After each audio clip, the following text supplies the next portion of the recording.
Abran su Biblia, por favor, en Primera de Juan capítulo 3. Primera de Juan capítulo 3, versículos 10 al 15 es lo que vamos a estudiar en esta tarde. Primera de Juan 3. Tuvimos por 2 semanas fuera del estudio de Primera de Juan por diferentes actividades especiales, pero hoy regresamos a nuestro estudio de Primera de Juan.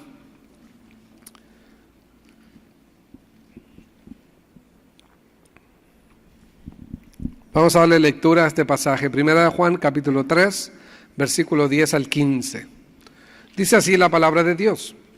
En esto se manifiestan los hijos de Dios y los hijos del diablo. Todo aquel que no hace justicia y que no ama a su hermano, no es de Dios. Porque este es el mensaje que habéis oído desde el principio, que nos amemos unos a otros. No como Caín, que era del maligno y mató a su hermano. ¿Y por qué causa le mató? Porque sus obras eran malas y las de su hermano justas. Hermanos míos, no os extrañéis si el mundo os aborrece. Nosotros sabemos que hemos pasado de muerte a vida, en que amamos a los hermanos. El que no ama a su hermano permanece en muerte. Todo aquel que aborrece a su hermano es homicida. Y sabéis que ningún homicida tiene vida eterna permanente en él. Este capítulo 3, los 9 versículos que anteceden lo que acabamos de leer, Juan se está enfocando en evidencias. ¿Qué es lo que verdaderamente distingue a un genuino hijo de Dios y de quien no es hijo de Dios? Ahora, dentro de los que no son hijos de Dios, están los sin religión, pero también están los falsos convertidos que están dentro de la iglesia de Dios. Es decir, que dentro incluso de la iglesia cristiana hay un cierto grupo de personas que no son hijos de Dios, que quizás han adoptado ciertas conductas cristianas o evangélicas, cierto lenguaje, vestimenta o costumbre, pero no necesariamente son hijos de Dios. Entonces Juan quiere hacer una distinción entre los hijos de Dios y lo que llama aquí la Escritura hijos del diablo. Dentro de ese grupo están los sin religión, los que rechazan completamente a Dios, los que tienen otro sistema religioso, pero también los que están dentro del sistema cristiano o del ambiente cristiano, pero que están autoengañados por su religión.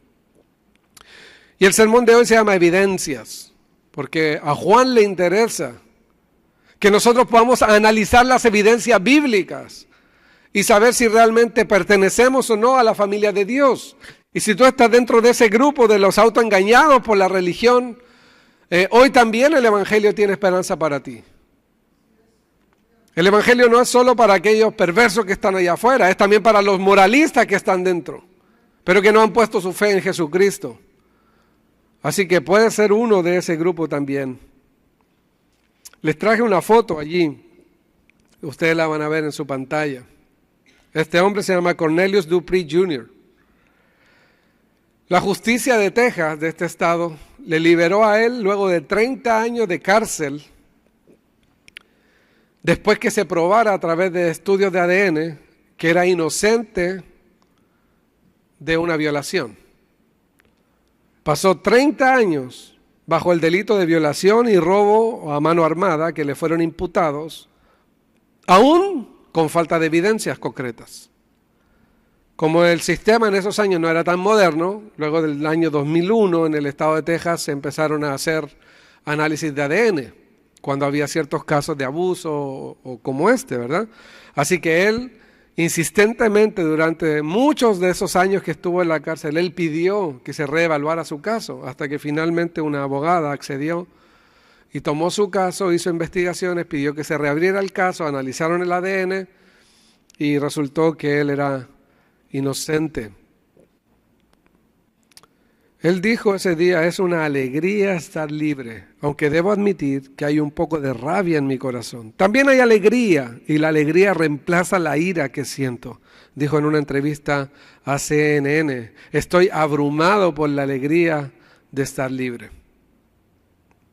Él estuvo en una cárcel de Texas más que cualquier otro preso. en este estado y era inocente. Al realizarse la evidencia, al revisarse la evidencia otra vez, entonces resultó que el veredicto cambió. Texas ha liberado a unos 41 presos condenados injustamente después de realizar pruebas de ADN a partir del año 2001. Y es el estado con mayor cantidad de personas que se han liberado por haber sido condenados injustamente en este país. Él pidió, Dupree, el día que fue liberado, dice, es lamentable que esto me haya pasado a mí. Este sistema debiera ser corregido, aunque pudo haberle pasado a cualquier otro. Algunos han llegado a creer que entre el 0.5 y el 1% de los que son condenados en este país son condenados con falsas pruebas o porque las evidencias no se analizaron bien, o por falsos testigos, y cerca del 1% son condenados injustamente, como fue el caso de este hombre. Ahora, con 51 años de edad, después de 30 años en la cárcel, sale libre. Y él junto a otro muchacho, que en ese tiempo tenía 16 años, salen hoy libres después de 30 años. Ahora, este caso es importante y ahí les puse la foto del día en que fue declarado libre. Ahí lo pueden ver también celebrando junto a sus abogados de que había salido por fin libre. Este caso tiene dos asuntos importantes que tienen relación con el pasaje de hoy. Primero, lo relevante que es considerar evidencias concretas para obtener un veredicto justo. ¿Verdad? Porque cuando analizamos evidencia falsa, lo más probable es que se llegue a un veredicto equivocado. Es importante evaluar evidencias concretas para llegar a un veredicto justo. En segundo lugar, que analizar evidencias erróneas o bien no considerar las evidencias nos llevará a un veredicto erróneo y ese veredicto erróneo a consecuencias desastrosas. Y usted dice, bueno, ¿y quién le regresa los 30 años a este hombre? Nadie. Y el Estado lo indemnizó y ningún dinero puede pagar 30 años en una cárcel. Nada te puede hacer recuperar ese tiempo. Así que cuando las evidencias no se analizan y por ende, o las evidencias son erróneas y por ende se llega a un veredicto erróneo, las consecuencias son desastrosas. Y la pregunta es, ¿por qué a Juan le interesa tanto o le preocupa tanto que analicemos las evidencias de una conversión genuina? Obviamente porque el engaño religioso tendrá consecuencias eternas. Suena frío decir 30 años, es demasiado tiempo, es una vida entera. Pero el engaño religioso tendrá consecuencias peores. Será una eternidad entera. Son más que 30 años. Es más terrible que una cárcel en el estado de Texas. Así que a Juan le interesan las evidencias para que tú y yo podamos ver a la luz de la palabra de Dios evidencias concretas que tienen que ver con un verdadero Hijo de Dios. Ahora, en el contexto de lo que acabamos de leer, si regresan conmigo al versículo 9, en 1 Juan 3:9, dice, todo aquel que es nacido de Dios no practica el pecado, porque la simiente de Dios permanece en él y no puede pecar porque es nacido de Dios. Analizamos en el contexto de este pasaje, la historia de un pez y un perrito. ¿Se recuerdan de esa ilustración que les di? Cuando a un pez usted lo saca de su pecera, de su ambiente natural en el que él puede vivir y desarrollarse, usted lo saca, ese pez comienza a aletear desesperado, porque sabe que está en un hábitat que no le corresponde, que no va de acuerdo a su naturaleza y quizás está próximo a morir. Pero el pez en el agua puede moverse libremente y puede ir a las profundidades del agua y moverse ahí. Sin embargo, un perro no puede hacer lo mismo. Un perro puede caer en el agua, puede tratar de flotar en el agua, sobrevivir, pero el perro nunca va a ir de buceo. Usted nunca ha visto un perro, ¿verdad?, que va así buceando y va llegando a lo profundo del mar y nadando. No, porque no es su hábitat, su naturaleza no le permite eso. El apóstol Juan nos ha dicho que esa es una evidencia, una marca concreta de aquellos que han nacido de Dios. El Hijo de Dios no puede pecar, no puede vivir pecando, no puede permanecer pecando en su vida, ni puede ir a las profundidades del pecado y divertirse allí y pasar años de su vida, porque la simiente de Dios está en él y no puede pecar. Pero él va a seguir con otras evidencias. Me gusta mucho lo que dice el pastor J. Vernon McGee. Dice, si tienes la naturaleza del Padre Celestial, Él no te dejará satisfecho en el pecado. Él no te dejará allí. Si usted no tiene ningún deseo para Dios, no importa quién sea usted dentro de la iglesia, usted no es de Dios. Usted puede ser diácono, puede ser pastor, puede ser portero, puede ser jefe de limpieza, puede ser ujier, puede estar a cargo de la puerta, recibir las visitas, servir la cena del Señor, puede ser predicador, maestro de escuela dominical, lo que sea. No importa el cargo que usted tenga dentro de la iglesia. Si usted está viviendo en pecado y no tiene ningún deseo por Dios y ningún arrepentimiento, una obra del Espíritu Santo para que usted salga de ese pecado y usted ahí está tranquilo como pez en el agua nadando en el pecado, no importa qué cargo usted tenga dentro de la iglesia, usted no es de Dios. Porque el Espíritu Santo nunca dejará a los suyos permanecer allí. No dejará a los suyos permanecer allí. Ahora, los hijos de Dios pueden caer en el pecado, sí, como aquel perro. Puede caer en el agua y tener una cierta satisfacción momentánea. Porque el pecado da una cierta satisfacción momentánea engañosa, obviamente. Después se revela la verdad. La verdad del pecado es el sufrimiento, el dolor, la culpa, la condenación y todas las consecuencias que trae. Pero al principio trae algo así como de placer pasajero. Eso es cierto. Pero el Espíritu Santo nunca dejará allí a los que son hijos de Dios. Y si tú no te arrepientes, lo que enseña la palabra de Dios es que Dios te va a disciplinar. Así que o te arrepientes de tu pecado, o bien el Espíritu Santo y Dios mismo te va a disciplinar como un padre a quien ama a su hijo, lo que enseña Hebreos capítulo 12, para que participemos de su santidad.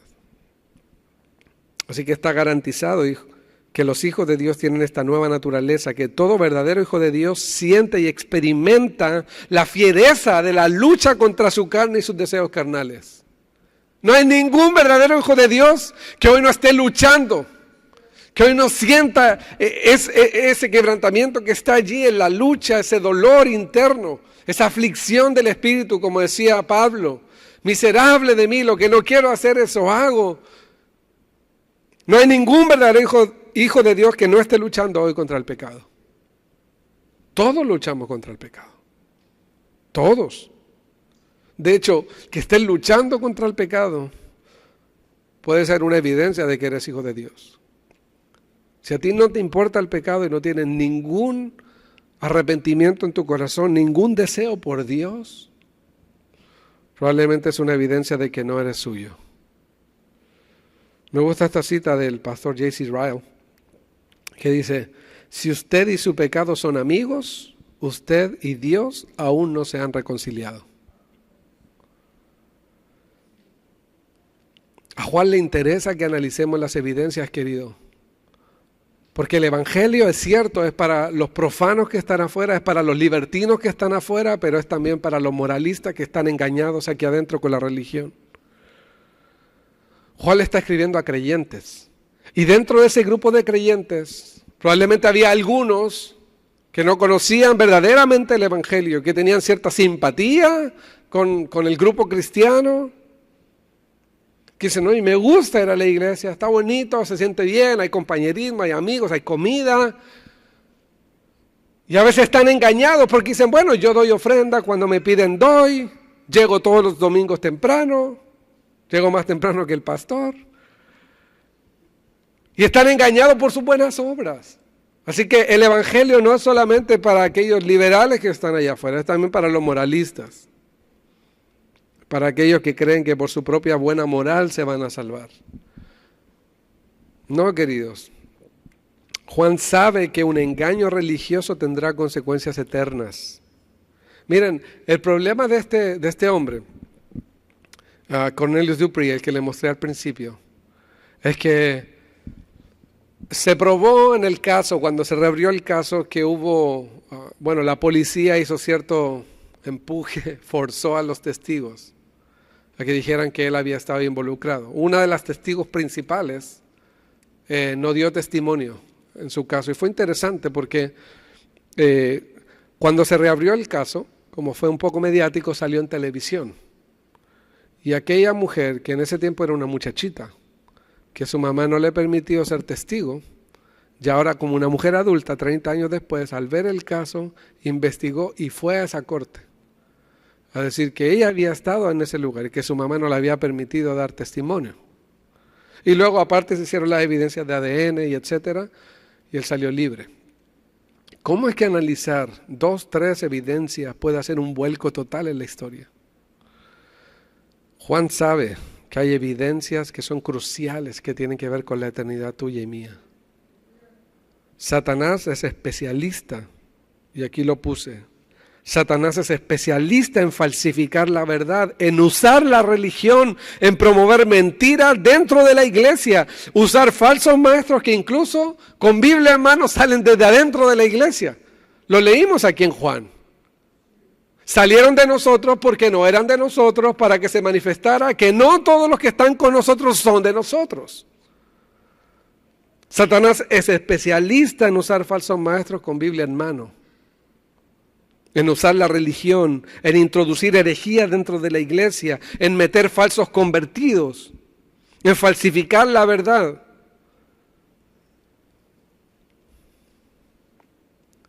Por eso tenemos que analizar las evidencias, porque tendrán consecuencias eternas.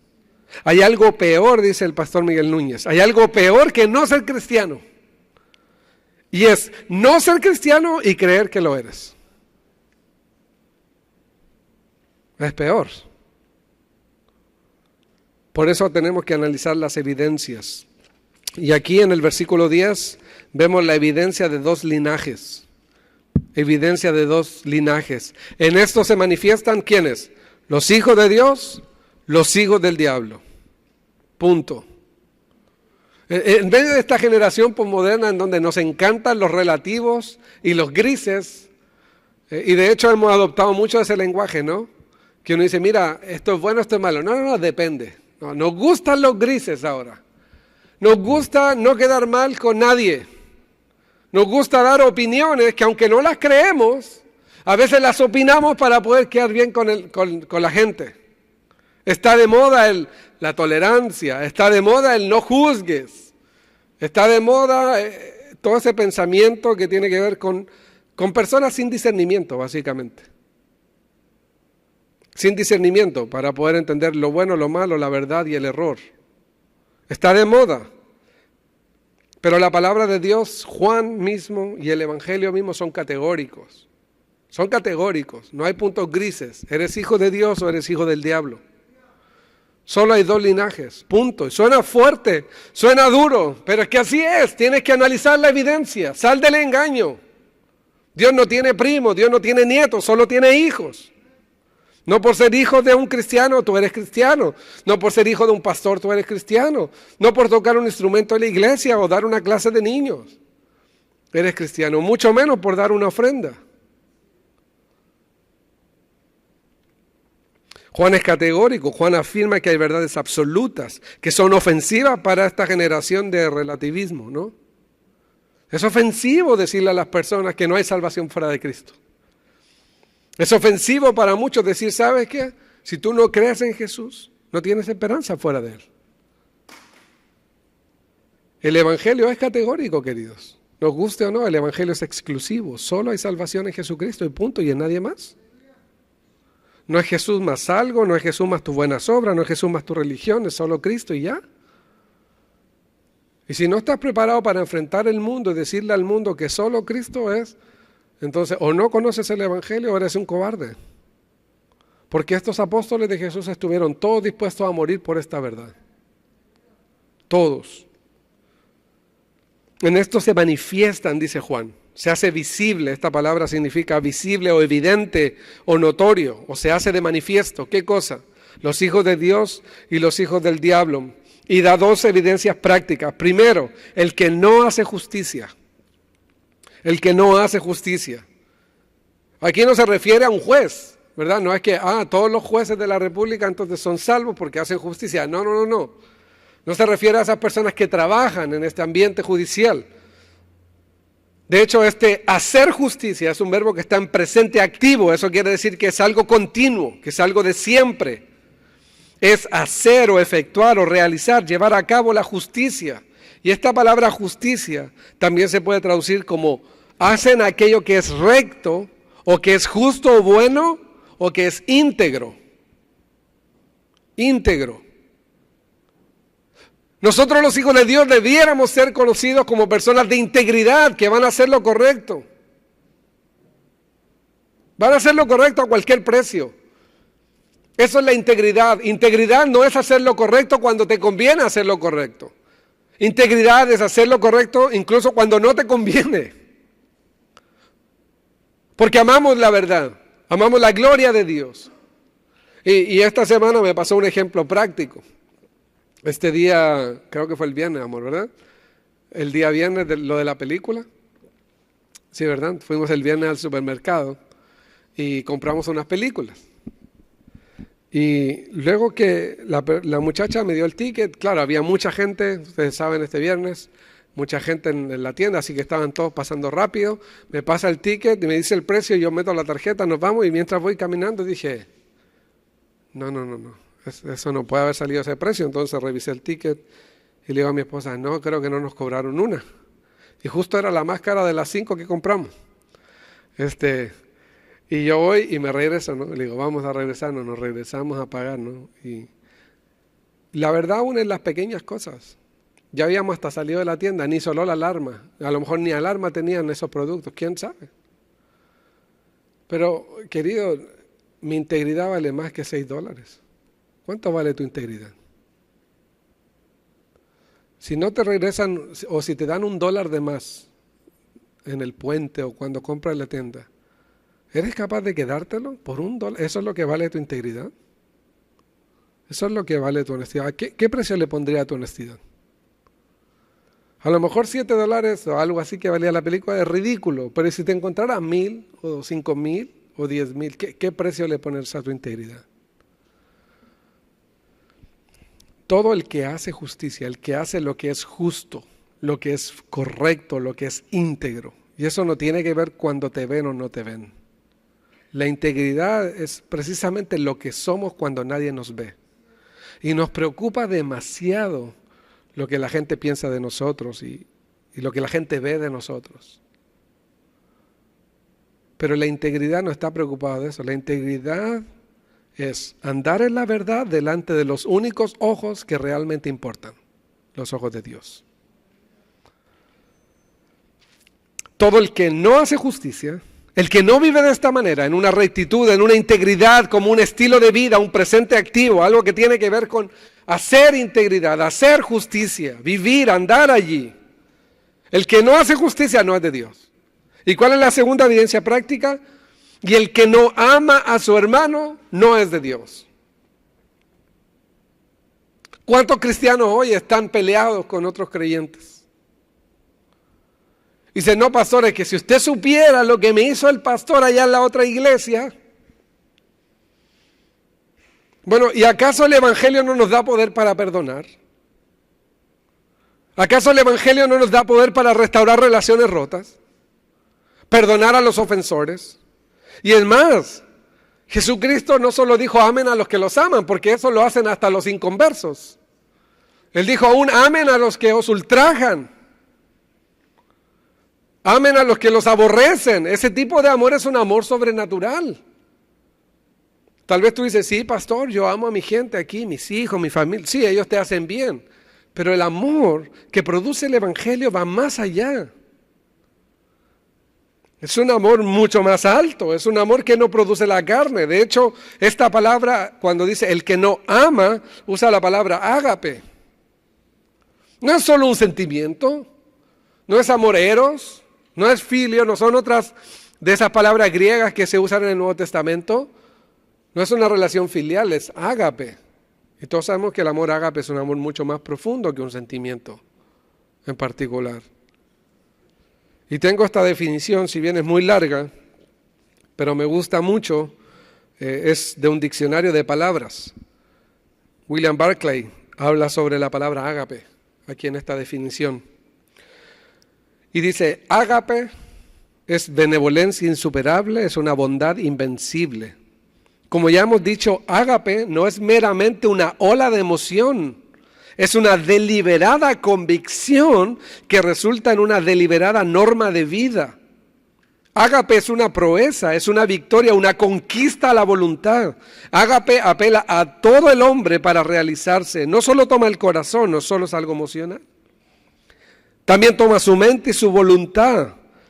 Si esto es así, debemos dejar constar que ágape humano, nuestro amor ágape al prójimo, está obligado a ser un producto del Espíritu Santo. El Nuevo Testamento es muy claro en este punto, en Gálatas 5:22, Romanos 15:30, Colosenses 1:8, Romanos capítulo 5 y otros pasajes que puedo mencionar. El ágape cristiano es innatural en el sentido de que no es posible para el hombre natural. Un hombre podrá demostrar benevolencia universal, podrá ser purificado del odio, de la amargura y de la inclinación natural del ser humano a la enemistad solamente cuando el Espíritu tome posesión de él y vierta en su corazón el amor de Dios. El ágape cristiano es imposible para el no cristiano. ¿Y qué dice la Escritura? Porque el amor de Dios ha sido derramado en nuestros corazones por su Espíritu. Del tipo de amor que estoy hablando no es el amor que tiene aún el peor de los presos por su mamá. No, este es un estilo de vida caracterizado por el desprendimiento tuyo, por el bien de otros. Es un amor genuino hacia los demás, no solo hacia los que te hacen bien, también hacia los que te hacen mal. Los cristianos debiéramos ser conocidos por ser personas que aman, que andan en amor, que viven en amor, que perdonan, que dan misericordia, que tienen gracia, incluso con aquellos que nos han lastimado. Jesús le dijo a sus discípulos, si ustedes solo aman a los que los aman, pues ¿qué de virtud tiene eso? Eso también lo hacen los inconversos. Así que no es solo amar a tu esposa o amar a tus hijos, estamos hablando de un estilo de vida que tiene que ver con el amor, un amor ágape que es más que un simple sentimiento o una ola de emociones del corazón. Así que aquí hay dos marcas. Otra evidencia que Juan quiere que analicemos aquí en el versículo 11, la oposición de estos dos linajes. ¿Sí? La oposición, porque este es el mensaje que habéis oído desde el principio, que nos amemos unos a otros, no como Caín, que era del maligno y mató a su hermano. ¿Y por qué causa le mató? Porque sus obras eran malas y las de su hermano justas. ¿No debiera haber sido al revés? Es chistoso, ¿verdad? El malo está en contra del justo. El malo aborrece al justo. ¿No debiera ser al revés? Pues no, querido. Por eso Jesús dijo, no se maravillen, no se extrañen, porque el mundo los va a aborrecer.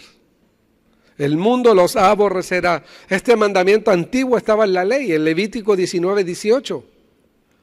Por eso Jesús dijo, ¿ustedes oyeron amarás a tu prójimo? Sí, porque estaba en la ley, ahí en Levítico 19:18. Este mandamiento es tan antiguo como la misma oposición de aquellos que pertenecen a Satanás contra los que son nacidos de Dios.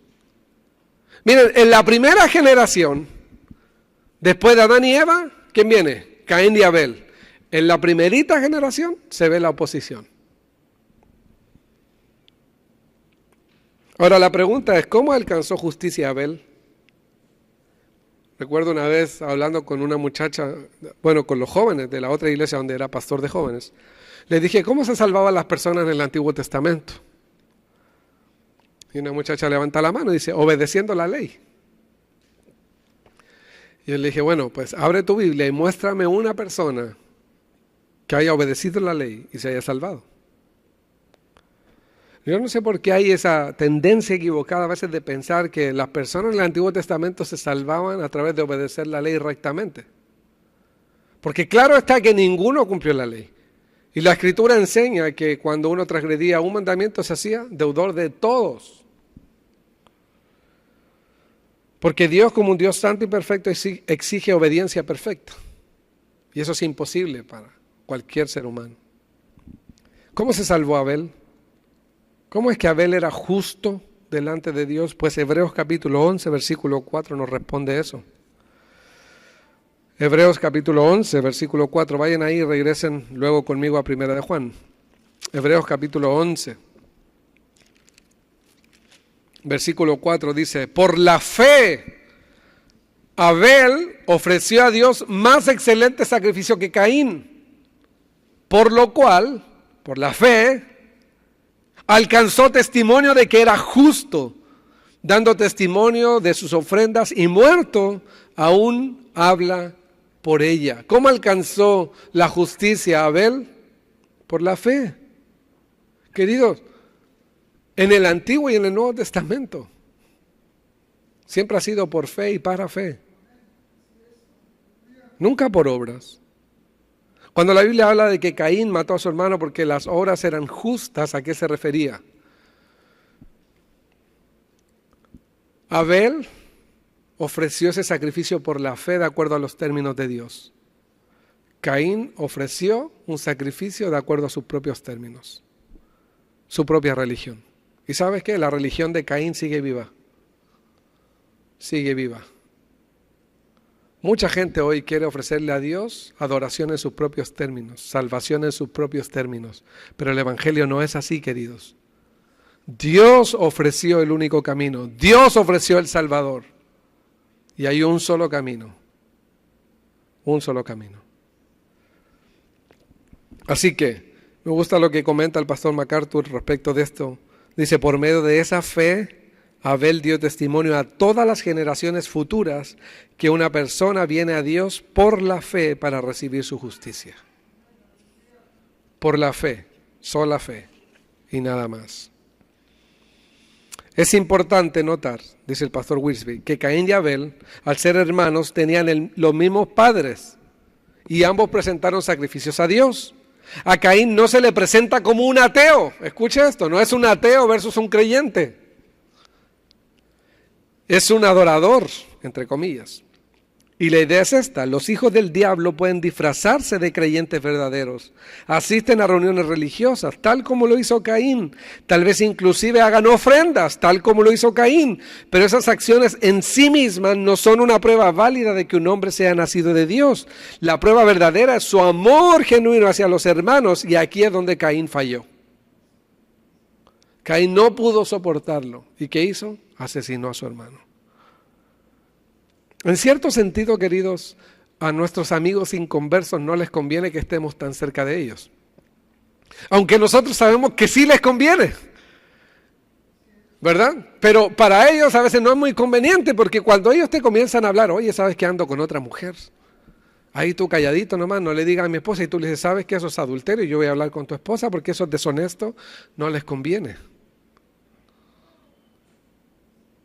Y cuando un amigo te dice, oye, compa, le robé al jefe, ni se dio cuenta, le saqué la tarjeta de gasolina, llevo meses echando gas en mi carro con la tarjeta de la compañía, nadie se da cuenta, y tú le dices, pero eso es robo, eso es deshonestidad, yo voy a hablar con el jefe. Ve y confiésalo, pídele perdón, pero no siga siendo deshonesto. En un sentido no les agrada. Por eso es que muchas veces aquellos que son hijos del diablo, en vez de acercarse a los creyentes, se alejan, porque saben que vamos a hacer un testimonio de lo que es justo y recto. Ahora la pregunta es, ¿tus amigos que no son cristianos se sienten incómodos con tu presencia? ¿O tú eres uno más del grupo? Tú eres uno más de la banda. Cuando ellos están haciendo chistes ahí doble sentido, tú ja, ja, ja, y también participas, y no se nota ninguna diferencia. Y cuando ellos se ponen de acuerdo para mentir a sus profesores, para mentir a sus padres, engañar a sus padres, y tú ahí estás en el grupo y parece que no hay ninguna diferencia. ¿Qué recibió Abel de parte de Caín por su justicia? La muerte, queridos. La muerte. Hay una oposición. Es más, queridos, aquí les doy un dato para que sepan. Durante el siglo XX, durante los últimos 100 años de historia, se ha martirizado y asesinado a más cristianos que en los otros 1900 años de historia en su conjunto. Si juntamos los primeros 19 siglos de la historia de la iglesia, solo en los últimos 100 años se ha martirizado y asesinado a más cristianos en el mundo que en los otros 19 siglos anteriores. ¿Usted ve esto en las noticias? ¿Usted ve esto en los periódicos? ¿Usted ve que casi 300 millones de cristianos cada año están encarcelados, azotados, escupidos, quemados, asesinados por su fe? No. ¿Por qué? Porque no les conviene ni les interesa. Sí, pero muere una persona afroamericana en manos de un policía, salen las noticias de todo el mundo. O matan a una persona transexual y salen noticias de todo el mundo. No les conviene hablar de la gran oposición que hay contra la iglesia y contra los creyentes. Ahora, obviamente que no avalamos ningún homicidio. En un mundo ideal no ocurriría ninguno, pero estamos en un mundo lleno de pecadores, lleno de violencia y, como el mismo Juan ha dicho, hijos del diablo, personas que por naturaleza lo único que pueden hacer es pecar. ¿Y qué nos dice el autor a nosotros ahora como creyentes ahí en 1 de Juan? No se extrañen, no se maravillen. Mira, cuando un amigo te diga, ya te hiciste aleluya y ya no te quiero hablar, no te extrañes, no te maravilles. Cuando tus propios padres te digan, tú ya en nuestras fiestas no encajas porque acá hay borrachera y acá nosotros queremos hablar así con malas palabras. Queremos embriagarnos, drogarnos, ese es nuestro mundo, y te vean a ti y te digan, tú ya no encajas aquí. Hay países del mundo donde los hijos que se hacen creyentes pierden el apellido, pierden la herencia, pierden la familia, pierden su nacionalidad. ¿Qué estás dispuesto tú a perder por el nombre de Jesús? No se maravillan. Y hay varios pasajes que hablan de esto. Juan capítulo 15, por ejemplo, dijo el Señor Jesús mismo, si el mundo os aborrece, sepan que me ha aborrecido a mí antes que a ustedes. Si ustedes fueran del mundo, el mundo los amaría. Pero porque no son del mundo, antes yo os elegí del mundo, por eso el mundo os aborrece. Miren otro pasaje, Lucas capítulo 6. Bienaventurados sois cuando los hombres os aborrezcan y cuando os aparten de sí y os vituperen y los desechen. Desechen vuestro nombre como malo por causa del Hijo del Hombre. Gozaos en aquel día y alegraos. ¿Por qué estamos tan preocupados por la aceptación del mundo? ¿Por qué estamos tan preocupados de que el mundo acepta a la iglesia como una iglesia cool? Como una iglesia nueva, una iglesia relevante, una iglesia moderna. Dios no nos llamó a eso, Dios nos llamó a ser pregoneros de la verdad. La iglesia es columna y baluarte de la verdad y tenemos que estar dispuestos a predicar la verdad de Dios, cueste lo que cueste. Y no se maravillen, no se maravillen, no se extrañen, dice Juan. Segunda de Timoteo 3:12 dice, y también todos los que quieren vivir piadosamente en Cristo Jesús padecerán persecución. Mateo 5, versículo 43-44, amad a vuestros enemigos, bendecid a los que os maldicen, hagan bien a los que los aborrecen, orad por los que os ultrajan y os persiguen. Y puedo leer más versículos, más y más versículos, pero hay una pregunta interesante que hace el pastor MacArthur aquí en una cita que él tiene. Dice, cuanto más parecido a Cristo eres, tanto más te tratará el mundo como trataron a Cristo. Tal vez no tengas mucha persecución porque no hay mucha similitud. Tal vez no te pareces tanto a Cristo y te parece más al mundo. Por eso eres cuate de los mundanos. Por eso eres amigo de ellos. Y yo no hablo de que nosotros vamos a estar fuera ya como gente enojada sin relacionarnos con los no creyentes. No. Somos luz y sal y vamos a tener misericordia y nos vamos a relacionar, pero quiero que sepas que va a haber conflicto porque hay una oposición entre los hijos de Dios y los hijos del diablo. Esa posición es tan antigua como Caín y Abel. ¿Estás listo para recibir rechazo? ¿Te va a dar miedo repartirle esta invitación a un amigo para que venga al evento y que te diga, ay no, yo no quiero ir, ustedes son aleluya y me da vergüenza lo que tú haces? ¿Por eso? ¿Cuál es la cobardía? No se maravillen, no se maravillen. Nosotros sabemos, y esta es la última evidencia, versículo 14, nosotros sabemos que hemos pasado de muerte a vida. Esos son dos estados espirituales. Primero, dos linajes, luego la oposición de estos dos linajes y ahora estos dos estados espirituales. Nosotros sabemos, noten la seguridad que hace Juan. Yo lo sé, he pasado de muerte a vida. ¿Y cómo lo sé? En que amamos, otro presente activo. Presente activo, este es un estilo de vida. Amamos, otra vez ágape, a los hermanos. Y escuchen cuál es la contraposición. El que no ama a su hermano permanece en muerte. Todo aquel que aborrece a su hermano, escuche esto, es homicida. Delante de Dios, a los ojos de Dios, el que anhela la muerte de alguien en el corazón es homicida. El deseo es igual al acto. El odio es equivalente, dice John MacArthur, es equivalente espiritual del homicidio ante los ojos de Dios. Porque para Dios la actitud es igual al acto. Odiar, el que aborrece, esta palabra miseo en griego, quiere decir despreciar, descuidar, desatender u odiar. ¿Cómo eres conocido tú? ¿Te interesan tus hermanos en la fe? ¿O solo estás pensando en tu bienestar? Pastor, yo no tengo tiempo para nadie. Estoy muy ocupado con mis sueños, mis negocios, mis cosas. Yo. Toda una vida centrada en tu yo, en tus sueños, tus cosas, tus metas, tus deseos, tu trabajo, tu dinero, tu casa, tus cosas. Analiza la evidencia. No sea que estás engañado por la religión y vas a tener consecuencias peores que Cornelius Dupree. El odio que no se confiesa ni se abandona coloca a una persona en una prisión espiritual y emocional. Si tú ahorita mismo, al pensar en esto, dices, Nelson, yo salí de otra iglesia y me fui peleado con el pastor y ni lo soporto, ni lo quiero ver.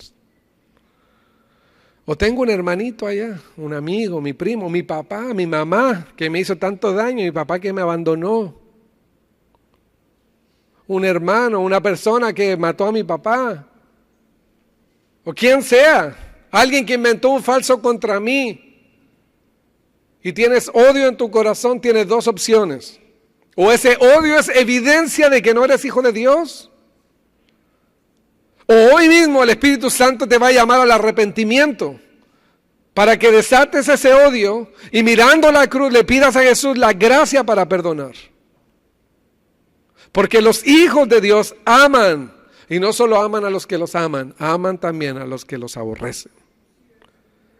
El Evangelio produce nueva vida, nuevos efectos, nuevo corazón, algo interno que se manifiesta en obras de justicia externa. ¿Y saben cuál es la sentencia final de este pasaje?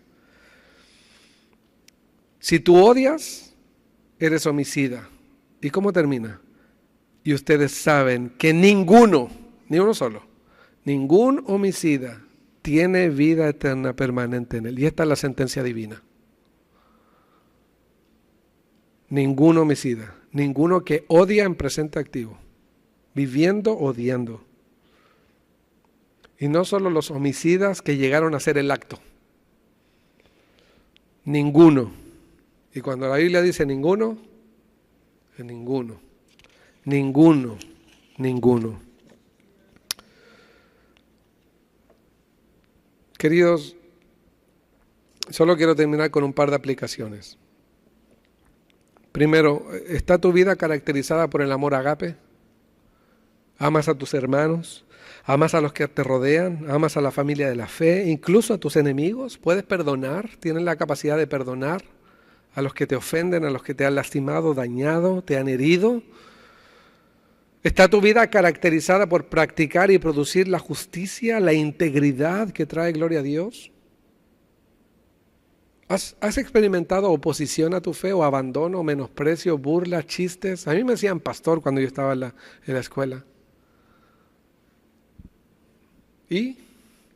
Eso es lo que soy. Terminé siendo pastor. ¿Y? Nada.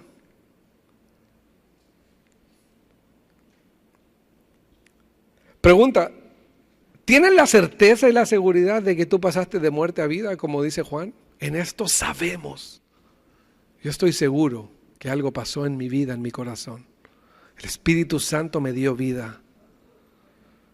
¿Hay alguna persona a quien ahora mismo estás odiando, aborreciendo y has matado en tu corazón? ¿No crees que hoy es un buen tiempo para venir a Cristo y pedirle a Él la gracia para perdonar? Si tú eres un hijo de Dios. Ahora, si las evidencias que hemos analizado te dicen que hoy no eres un hijo de Dios, la buena noticia es que hoy puedes serlo a través del arrepentimiento y la fe en Jesús. Hoy mismo puedes poner tu fe en Jesucristo y pedirle perdón por tus pecados y correr a Él. Pero si tú eres cristiano y has nacido de nuevo, pero estás luchando con esto del egoísmo que todos tenemos, hoy también el Evangelio es para ti. Hoy puedes venir al Señor y decir, dame la gracia para amar a mi esposa como Cristo amó a la iglesia. Dame la gracia para amar a mi esposo como una mujer que quiere honrar a Cristo. Dame la gracia para amar a los que me han dañado. Dame la gracia, Señor, para perdonar. En Cristo está el poder para perdonar al pecador. En Cristo está el poder para santificar a sus hijos. Así que si tú no eres creyente, o si tú eres creyente, el lugar y la esperanza es el mismo, Jesucristo. Vamos a orar al Señor. Amado Dios, gracias por estas evidencias que Juan pone sobre la mesa. Que tu Espíritu traiga luz, que aplique tu palabra. Si hay alguno aquí que a través de estas evidencias se da cuenta que no es tuyo, que no pertenece a tu familia, que no tiene la simiente de Dios, hoy es el día de salvación, hoy es el día de mirar a Cristo y clamar por salvación, por un nuevo corazón. Es el día de arrepentimiento, de arrepentirte de tus pecados, de venir por la fe a Jesucristo. Pero si somos creyentes, nosotros cristianos, y estamos luchando allí en el corazón con el egoísmo, con la avaricia, tal vez con deseos de tener más, de no compartir lo que nos has dado, egoísmo, celos, falta de amor, falta de paciencia, falta de integridad. Hoy podemos también venir a Cristo con la seguridad de que en su sangre seremos lavados y que en Cristo está la gracia para que podamos obedecer y vivir una vida plena para la gloria de Dios. Oro para que así sea, en el nombre de Jesús. Amén.